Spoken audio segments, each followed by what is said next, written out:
Hello friends, मैं राहुल कुमार पाल आपका the आचार्य पे स्वागत करता हूं।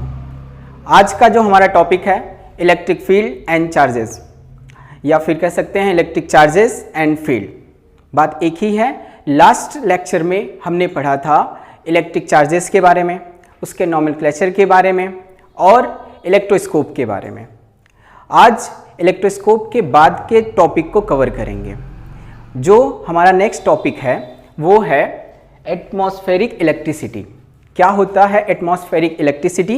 इसके लिए थोड़ा समझो। जैसे कि जब स्काई में देखा होगा, जब क्लाउड्स आपस में रब करते हैं, जैसे मान लो देखो बहुत सारे क्लाउड्स हैं, वहाँ पे जब रबिंग होता है तो रबिंग से तुम्हें पता है एक चीज़, लास्ट वाले लेक्चर में भी डिस्कस किया था कि रबिंग से क्या क्रिएट होता है? चार्ज। मतलब किसी बॉडी को अगर हमें चार्ज करना है तो रबिंग एक प्रोसेस होता है। और जो क्लाउड्स है वहां पर भी क्या हो रहा है? रबिंग। मतलब जो क्लाउड्स हैं वो कैसे हैं? चार्ज हैं, राइट। जो बादल या जो क्लाउड्स चार्ज होते हैं उसमें देखा होगा एक लाइटनिंग सा दिखाई देता होगा, कहते हैं बिजली सी गिरी या बिजली चमक रही है, ठीक।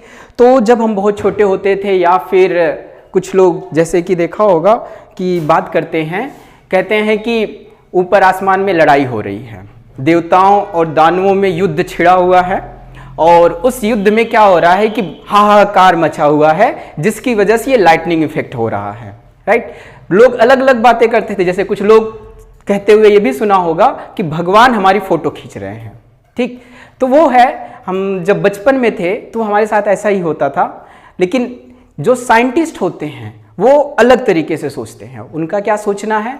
जैसे कि एक साइंटिस्ट है, उन्होंने इसके लिए एक्सपेरिमेंट किया। जैसे ऑब्जर्वेशन तो करते ही हैं, फिजिकल वर्ल्ड में भी मैंने बताया था, कोई भी साइंटिफिक मेथड में 6 प्रोसेस मैंने बताए थे। पहला जो था ऑब्जर्वेशन था।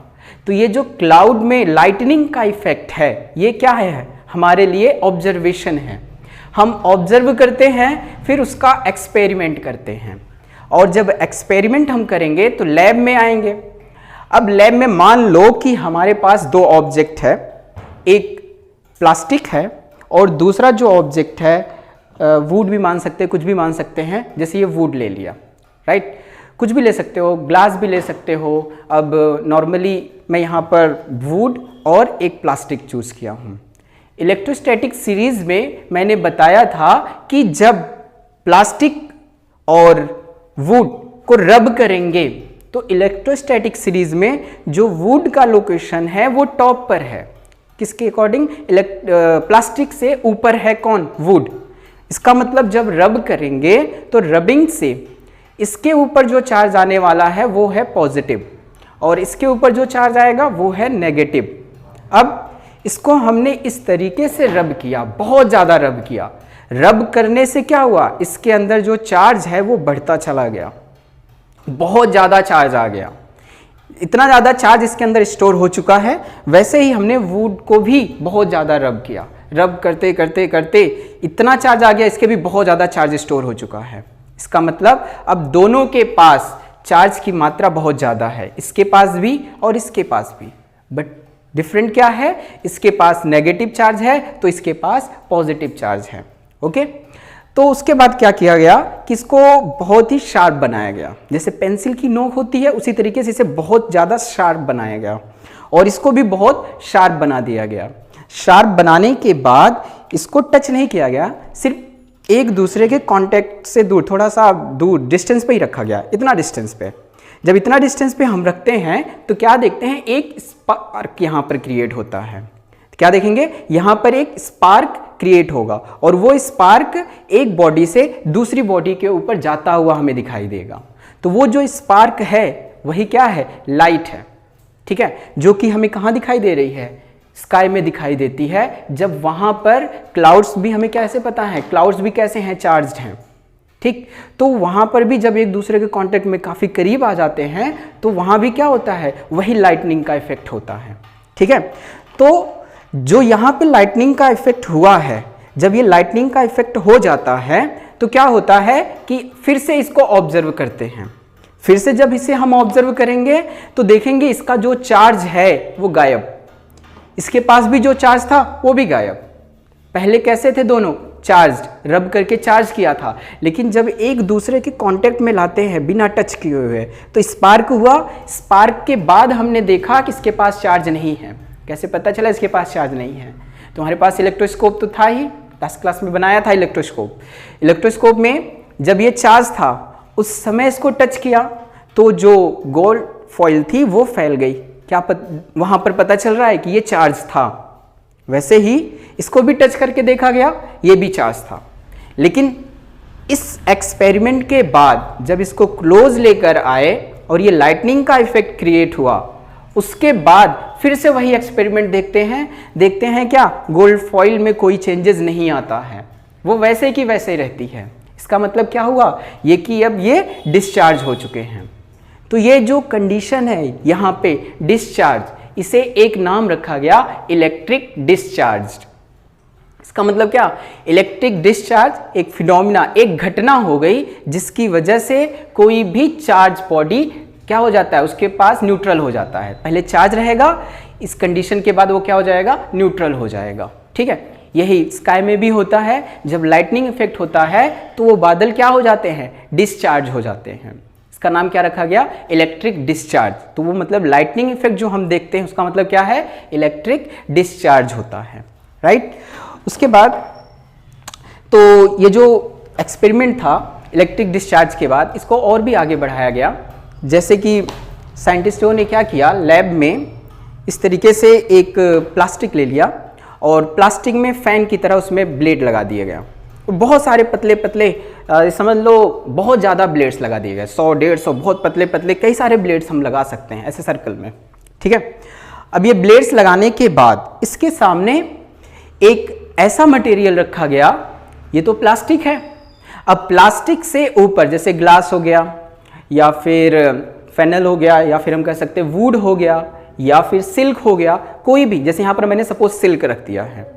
ठीक है, और यहाँ से इस फैन को हमने चलाया। जब फैन चलता है तो क्या करेगा, इससे रब करता है।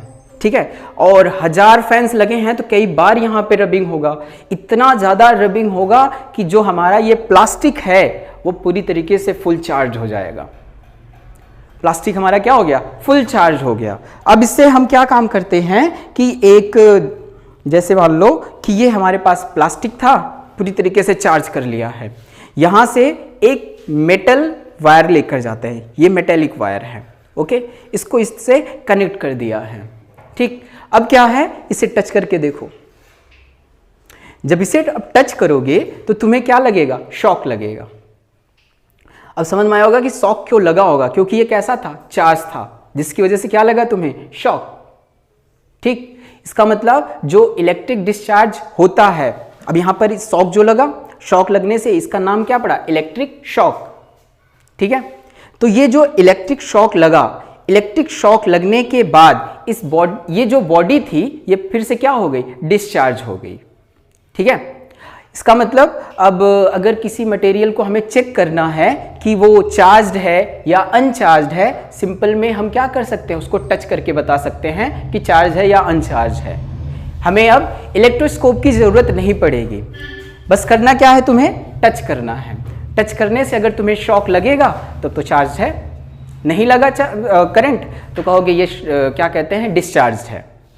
यही एक्सपेरिमेंट बेंजामिन फ्रैंकलिन कर रहे थे, बहुत ही फेमस एक्सपेरिमेंट है, कहा जाता है इस एक्सपेरिमेंट को काइट एक्सपेरिमेंट।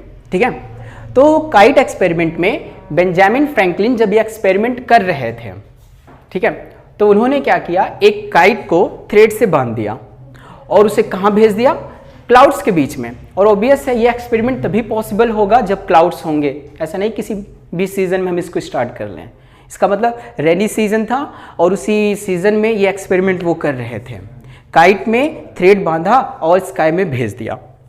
क्या सोचकर, उन्होंने कहा कि जो काइट्स हैं, जो क्लाउड्स हैं वो कैसे हैं, चार्ज्ड हैं। अगर वो चार्ज्ड हैं तो जब काइट वहां पर जाकर उन्हें टच करेगा तो हमें भी क्या लगेगा, शॉक तो लगना चाहिए। यही सोचकर उन्होंने वो एक्सपेरिमेंट किया था, बट उन्हें शॉक नहीं लगा।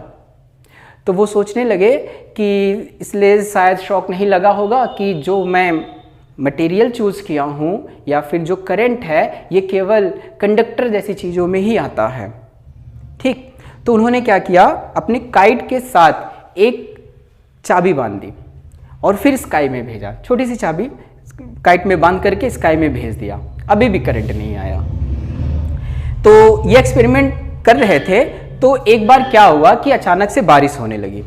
अब जैसे ही बारिश हुई तो क्या हुआ, जितना भी थ्रेड था वो क्या हुआ, पूरा गीला हो गया। अब जैसे ही थ्रेड गीला हो गया तो वो क्या हो गया, अब तो समझ सकते हो, अगर थ्रेड गीला होगा तो वो अब एक कंडक्टर की तरह बिहेव करेगा। ठीक। तो वहां पे उन्हें शॉक लगा। तो ये एक्सपेरिमेंट में जब उन्हें शॉक लगा तो उन्हें बहुत ही खुशी हुई। ऐसे पहले साइंटिस्ट हुए होंगे या फिर ऐसा कोई पहला पर्सन हुआ होगा जिसको शॉक लगने पर खुशी हुई होगी, क्योंकि तुम लोग को भी कभी न किसी वजह से शॉक तो जरूर लगा होगा, राइट। लेकिन ये सबसे पहले जब शॉक लगा था उन्हें बहुत खुशी मिली। उन्होंने कहा हाँ, जो ये एक्सपेरिमेंट हम लैब में कर रहे थे वो सच है, ये जो लाइटनिंग का इफेक्ट है ये भी सच है, और ये इलेक्ट्रिक शॉक की वजह से जो डिस्चार्ज हो जाता है ये भी सच है, सब कुछ सही था। ठीक। तो उनका काइट एक्सपेरिमेंट से तो ये जो इलेक्ट्रिसिटी वहाँ पे जनरेट होती है उसे क्या कहते हैं, एटमॉस्फेरिक इलेक्ट्रिसिटी। तो वहाँ पर तो वही हुआ कि when clouds rub each other charges are generated and discharge create shining line. Discharge कब होंगे, जब वहाँ पे शाइनिंग लाइन क्रिएट होगी। वही जो बिजली चमक रही है, जो चमक है वो क्या दिखाती है, डिस्चार्ज हो गया क्लाउड। जब तक वो चमक नहीं आया तब तक क्लाउड्स कैसे हैं, चार्ज है, लेकिन शाइनिंग दिखा रहा है कि वो डिस्चार्ज हो चुके हैं। ठीक। तो वहां पर ये क्रिएट हुआ था एटमॉस्फेरिक इलेक्ट्रिसिटी। ऐसे ही अब हमारा जो अगला टॉपिक है वो है इलेक्ट्रॉन थ्योरी। तो इलेक्ट्रॉन थ्योरी को स्टार्ट करना है। तो इलेक्ट्रॉन थ्योरी में क्या हुआ कि जैसे अगर मान लो कि कोई भी मटेरियल है, तो मटेरियल को अगर हम छोटे करते चले जाए, मतलब तोड़ते चले जाएं, तो हम एक ऐसी कंडीशन पे पहुंच जाएंगे जब वो मॉलिक्यूल्स के फॉर्म में आ जाएगा। अब मॉलिक्यूल से छोटा अगर करते चले जाएं तो वो एटम के फॉर्म में आ जाएगा। लेकिन जो मॉलिक्यूल है, जो एटम है, जो मटेरियल था, ठीक है, ये सब कैसे थे, न्यूट्रल थे। इनके पास कोई भी चार्ज नहीं था। हम कह सकते हैं इनके पास जो नेट चार्ज था वो 0 था। ठीक। ये जब एक्सपेरिमेंट हो गया था, वैक्यूम ट्यूब का एक्सपेरिमेंट हुआ था, देखा होगा कि कैथोड रे, एनोड रे, इन सब का जब एक्सपेरिमेंट चल रहा था उसी समय इसके बारे में पता चल गया था। उस समय क्या एक चीज़ और पता चली थी कि एटम से भी छोटी एक चीज़ होती है। उसके बारे में क्या पता चला, इलेक्ट्रॉन। और वो एक ऐसी चीज़ थी जिसके पास नेट चार्ज 0 नहीं था, उसके पास कुछ न कुछ चार्ज था। लेकिन इससे पहले एटम या हो गया या फिर क्या कहते हैं हमारा मॉलिक्यूल हो गया, उनके पास नेट चार्ज 0 होता था, राइट। लेकिन इलेक्ट्रॉन के पास नेट चार्ज 0 नहीं था, उसके पास कुछ न कुछ इलेक्ट्रॉन थे। और वो जिसके पास चला जाता था, जैसे मान लो कि ये एक हमारे पास मैटर है और ये एक इलेक्ट्रॉन है, और अगर ये इलेक्ट्रॉन इसके ऊपर बैठ जाए तो इसको क्या कर देगा, चार्ज कर देता था। इसके ऊपर इलेक्ट्रॉन आया तो ये क्या हो गया, चार्ज हो जाता था। और वो इलेक्ट्रॉन जिस मैटर से निकल कर आया है वो भी कैसा हो जाता था, चार्ज हो जाता था। और इसके पहले वाली कंडीशन में क्या था कि नेट चार्ज जो रहता था वो 0 रहता था। कैसे, जैसे देख लो कि ये हमारे पास एक मैटर है। अब इतना तो पता होगा कि इसके न्यूक्लियस में प्रोटॉन और न्यूट्रॉन्स होते हैं और चारों तरफ इसके इलेक्ट्रॉन घूमते रहते हैं। अब जैसे मान लो कि इसके पास +10 प्रोटॉन है न्यूक्लियस में और -10 इलेक्ट्रॉन है जो कि घूम रहे हैं। किसी भी एटम में इलेक्ट्रॉन और प्रोटॉन्स के जो नंबर होते हैं वो इक्वल होते हैं, और अगर इसका सम करेंगे तो कितना आ जाएगा, 0, जो कि हम कह रहे हैं शुरू से ही कि नेट चार्ज किसी भी एटम का 0 होता है। और यहाँ भी हम देख रहे हैं नेट चार्ज क्या आ गया है, 0 आ गया है। ओके। ऐसे ही एक हमारे पास दूसरा मैटर है और इसके न्यूक्लियस में मान लो कि +9 प्रोटॉन है और -9 इलेक्ट्रॉन है। इसका भी सम करोगे तो 0 आएगा, मतलब हमारे पास 2 एटम हो गए, एक एटम ये और एक एटम ये। अब हमने क्या किया, इन दोनों को रब किया। रब करने के लिए इन दोनों को कांटेक्ट में लाया और रबिंग स्टार्ट कर दिया। रबिंग से क्या हुआ कि मान लेते हैं कि ये इसका एक इलेक्ट्रॉन इसमें चला गया। अब सोचो, रबिंग हुआ, इसके पास कितने इलेक्ट्रॉन थे? 10। एक इलेक्ट्रॉन रबिंग करने से उस पर चला गया तो इसके पास कितने इलेक्ट्रॉन बचे? -9। इसके पास एक इलेक्ट्रॉन ज़्यादा हो गया, अब इसके पास कितने इलेक्ट्रॉन हो गए? 10। अब इसके पास अगर मैं कहूँगा नेट चार्ज कितना है तो -9 + 10 करोगे तो आ जाएगा कितना? +1। और अब इसके पास अगर नेट चार्ज की बात करेंगे तो 9 - 10 आ जाएगा क्या? -1। अब ये वाला जो एटम है ये क्या हो गया? चार्ज, और ये भी क्या हो गया? चार्ज। इसके ऊपर कितना चार्ज आया? +1, और दूसरे वाले के पास कितना चार्ज आया? -1। तो ये क्या हो गए? अब चार्ज हो चुके हैं। और इस चार्ज होने की कंडीशन में कौन जिम्मेदार था? केवल ये इलेक्ट्रॉन। क्या प्रोटॉन ट्रांसफर हुए? नहीं, केवल इलेक्ट्रॉन ही एक एटम से दूसरे एटम में ट्रांसफर हुए थे।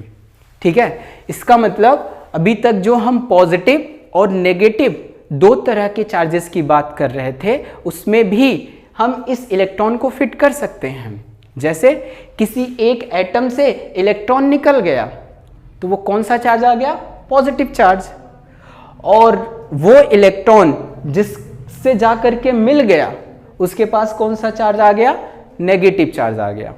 यही तो इलेक्ट्रोस्टैटिक सीरीज में हुआ होगा। जैसे अगर ग्लास को प्लास्टिक से रब किया जाए, ग्लास को प्लास्टिक से रब किया गया था तो क्या हुआ होगा वहां पर? आप सोच सकते हो, प्लास्टिक के ऊपर नेगेटिव चार्ज था, ग्लास के ऊपर पॉजिटिव चार्ज था। इसका मतलब क्या? जो इलेक्ट्रॉन थे वो कहां से निकले होंगे? ग्लास से। ग्लास से इलेक्ट्रॉन निकलकर कहां पर ट्रांसफर हुए?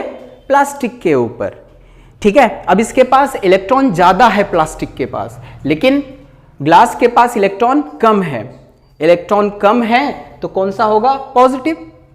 ग्लास है जो कि, और इलेक्ट्रॉन ज्यादा है तो वो क्या है? प्लास्टिक। तो क्या हो गया? वो नेगेटिव चार्ज। ठीक है, तो इलेक्ट्रॉन थ्योरी में पहला पॉइंट भी यहीं से बना। न्यूक्लियस पॉजिटिव, देखो न्यूक्लियस क्या होता है? Positive, and electron are negatively charge. ठीक है, तो पहला पॉइंट इसी से क्लियर हो गया। ठीक, अब जो हमारा दूसरा पॉइंट है, they are equal in number. ये भी पता है कि नंबर ऑफ प्रोटॉन और नंबर ऑफ इलेक्ट्रॉन दोनों ही कैसे होते हैं? इक्वल होते हैं। ठीक है, तो इसलिए यहां पर क्या है? They are equal in number, net charge of atom is 0। Starting में बता दिया मैंने। +10 - 10 0, +9 - 9 0। इसका मतलब कोई भी बॉडी, हमारी ही बॉडी क्यों न हो, तो हमारे अंदर भी नेट चार्ज 0। ये एक बॉडी है, इसके पास भी नेट चार्ज 0, बट इसके अंदर के एटम है उसके पास भी नेट चार्ज 0। लेकिन जब रब करते हैं तब क्या होता है? इलेक्ट्रॉन का ट्रांसफर होता है, और इलेक्ट्रॉन जब ट्रांसफर होते हैं तब बॉडी कैसे हो जाती हैं? चार्ज हो जाती हैं। तीसरे पॉइंट में, during rubbing electrons are exchange, this explain developing opposite charges. यही अभी हमने डिस्कस किया था। ठीक है, तो इलेक्ट्रॉन थ्योरी में ये तुम्हारे 3 पॉइंट तो क्लियर हो चुके हैं हमारे डिस्कशन से, इसे नोट कर लो। इसके बाद पॉइंट नंबर 4, तो हमारे 3 पॉइंट हो चुके हैं। जो 4th पॉइंट है उसमें क्या है कि the body with excess electron become negative. Excess का मतलब होता है जिस बॉडी के पास इलेक्ट्रॉन ज़्यादा होंगे उसके पास कौन सा चार्ज आएगा? नेगेटिव। और जिस बॉडी के पास इलेक्ट्रॉन कम होंगे, मतलब जो बॉडी इलेक्ट्रॉन को लूज करेगा उसके पास कौन सा चार्ज आएगा? पॉजिटिव। ये भी क्लियर है सबको? ठीक है, उसके बाद नेक्स्ट पॉइंट क्या है कि अब जैसे अगर बात किया जाए कि इलेक्ट्रॉन और प्रोटॉन दोनों ही एटम में होते हैं तो मूव केवल इलेक्ट्रॉन ही होता है, प्रोटॉन क्यों नहीं होता? तो याद रखना कि जो प्रोटॉन है वो इलेक्ट्रॉन से हैवियर होता है, उसका जो मास होता है वो इलेक्ट्रॉन से कितना? 1837 टाइम्स ज़्यादा होता है प्रोटॉन। ठीक है, 1837 times lighter than proton. Lighter than का मतलब होता है जो इलेक्ट्रॉन है इसका मास प्रोटॉन से 1837 गुना कम होता है, हल्का होता है। इसीलिए इलेक्ट्रॉन जो है वो बड़े आसानी से निकल जाता है, जबकि प्रोटॉन हैवी होता है और वो न्यूक्लियस में होता है। तो रब करेंगे तो हमारा केवल ये साइड वाला पोर्शन रब होगा, अंदर वाला नहीं। तो रबिंग से इलेक्ट्रॉन तो बॉर्डर पे ही ऐसे घूमते रहते हैं, तो अब जो इलेक्ट्रॉन है रबिंग से तो ये बड़े आसानी से ट्रांसफर हो जाते हैं, लेकिन ये न्यूक्लियस ट्रांसफर नहीं हो पाता है। ओके, इसीलिए इलेक्ट्रिफिकेशन का मतलब होता है कि कोई चार्ज पॉजिटिव है या नेगेटिव है, या बॉडी को चार्ज किस प्रोसेस से कर रहे हैं, उन सब में केवल इलेक्ट्रॉन ही रिस्पॉन्सिबल होता है। इलेक्ट्रॉन अगर बॉडी पर जाकर बैठ गया तो हम कहेंगे वो नेगेटिव चार्ज है, अगर उस बॉडी से इलेक्ट्रॉन निकल गया तो हम कहेंगे वो बॉडी कैसी है, पॉजिटिव चार्ज है। इसका मतलब पॉजिटिव चार्ज हुआ या नेगेटिव चार्ज हुआ, कौन रिस्पॉन्सिबल हुआ, इलेक्ट्रॉन। इसलिए हम इलेक्ट्रॉनों को क्या कहते हैं, इज रिस्पॉन्सिबल फॉर इलेक्ट्रिफिकेशन। ठीक है, एक चीज और है इसमें, चार्ज एंड मास रिलेशन। देख लो कि चार्ज और मास रिलेशन क्या होता है। चार्ज और मास रिलेशन में क्या होता है कि देखा होगा कि जब इलेक्ट्रॉन ट्रांसफर होते हैं, अब देख लो एक इलेक्ट्रॉन के पास कुछ ना कुछ तो मास जरूर होगा भाई, जैसे एटम होता है, मॉलिक्यूल्स होते हैं, उनके अंदर मास होता है। तो इलेक्ट्रॉन भी तो एक पार्टिकल की तरह ही है, बस वो न्यूट्रल नहीं है, उसका नेट चार्ज जीरो नहीं है, लेकिन है उसके अंदर कुछ ना कुछ मास होता है। इसका मतलब अगर वो इलेक्ट्रॉन जिसके पास जाकर के बैठ जाता है जिस बॉडी पर, वहां पर इलेक्ट्रॉन ज्यादा हो जाएंगे तो बताओ उसका मास बढ़ेगा कि नहीं, बिल्कुल बढ़ेगा। क्यों? क्योंकि उस पर नंबर ऑफ इलेक्ट्रॉन क्या हो गए हैं, ज्यादा। लेकिन जिस बॉडी से वो इलेक्ट्रॉन निकला था वहां पर तो कम हो गया मास, तो वहां पर मास कम हो जाता है। कहां पर? जिसका पॉजिटिव चार्ज होता है, और जिसका नेगेटिव चार्ज होता है वहां पर मास बढ़ जाता है। तो मास हम कह सकते हैं बढ़ता है, क्यों? क्योंकि इलेक्ट्रॉन ज्यादा हो गए थे। इसका मतलब इलेक्ट्रॉन के पास मास होता है, और वो इलेक्ट्रॉन काम क्या कर रहा है, चार्ज का, किसी भी बॉडी को चार्ज करने का। इसका मतलब चार्ज होता है कोई बॉडी किसकी वजह से, क्योंकि मास की वजह से, क्योंकि इलेक्ट्रॉन में मास होता है। इसलिए हम कह सकते हैं चार्ज इज ऑलवेज कैरिड मास। जो चार्ज है, जो इलेक्ट्रॉन है, वो हमेशा क्या करता है, कैरिड, मास कैरिड करता है। ठीक है, नेगेटिवली चार्ज हैवियर, अभी अभी बताया अगर कोई बॉडी नेगेटिवली चार्ज है तो वो क्या होगा, भारी, और एंड पॉजिटिवली चार्ज लाइटर, और जो पॉजिटिवली चार्ज है वो कैसा होगा, हल्का। ठीक है, इलेक्ट्रॉन्स, अब देखो हर एक चीज इलेक्ट्रॉन की वजह से ही हुई है, इलेक्ट्रॉन से ज्यादा छोटी चीज अभी हमें पता नहीं है। हाँ, स्टडी चल रही है इसके बारे में, उससे छोटे पार्टिकल्स के बारे में, लेकिन फिलहाल के लिए अभी इसके बारे में कुछ पता नहीं है। हाँ, ये है कि कुछ लोग कहते हैं कि गॉड पार्टिकल्स होते हैं उससे छोटे, लेकिन वो सब भी कल्पना है, क्योंकि उसका कोई हमारे पास अभी प्रूफ नहीं है, वो हाइपोथेसिस अभी बन के रह गया है। ठीक है, तो जो चीज़ें हमें पता है वो क्या है, अभी इलेक्ट्रॉन से कोई छोटा नहीं है। तो इसीलिए इलेक्ट्रॉन को क्या कहते हैं, एलिमेंट्री चार्ज कहते हैं, या फिर प्रीलिमिनरी चार्ज कहा जाता है, क्योंकि ये सबसे बेसिक है, इससे ज़्यादा छोटा कुछ नहीं है। सब कुछ चीज़ें इसी इलेक्ट्रॉन की वजह से हो रही हैं। Positive charge, negative charge, body positive है, बॉडी नेगेटिव है, सब इलेक्ट्रॉन का किया धरा है। इसीलिए इसे हम प्रीलिमिनरी चार्ज या एलिमेंट्री चार्ज कहते हैं, या फिर इसे बेसिक चार्ज या फंडामेंटल चार्ज भी कह सकते हो। ठीक है, तो इसका जो प्रीलिमिनरी चार्ज का जो वैल्यू होती है वो होता है 1.6 10⁻⁻19 कूलम, ये सबको पता होगा, और मास उसका होता है 9.1 × 10⁻31 kg। अब सोचो इतना कम मास है, अगर किसी बॉडी के ऊपर जाकर ये एक इलेक्ट्रॉन बैठ भी जाएगा तो कुछ खास पता नहीं चलने वाला है। इसीलिए मास इंक्रीज होता है, इतना कम होता है कि हम उसे पता भी नहीं कर पाते कि कितना मास इंक्रीज हुआ है। हाँ, कब पता चलेगा, जब हमारे पास बहुत ही ज़्यादा सेंसिटिव डिवाइसेस होंगी, उससे पता चल जाएगा कि उसका मास इंक्रीज हुआ है। एक इलेक्ट्रॉन भी ट्रांसफर होगा तो पता चल जाता है। आजकल तो हमारे पास ऐसी सेंसिटिव डिवाइस हैं, पहले नहीं हुआ करती थी, तो पहले नहीं पता चलता था कि जो चार्ज हैं वो कैरी मास करते हैं या नहीं, लेकिन अब पता है कि जो चार्ज हैं उनके साथ हमेशा क्या कैरिड होता है, मास कैरिड होता है। ओके, तो आज की क्लास यहीं पर स्टॉप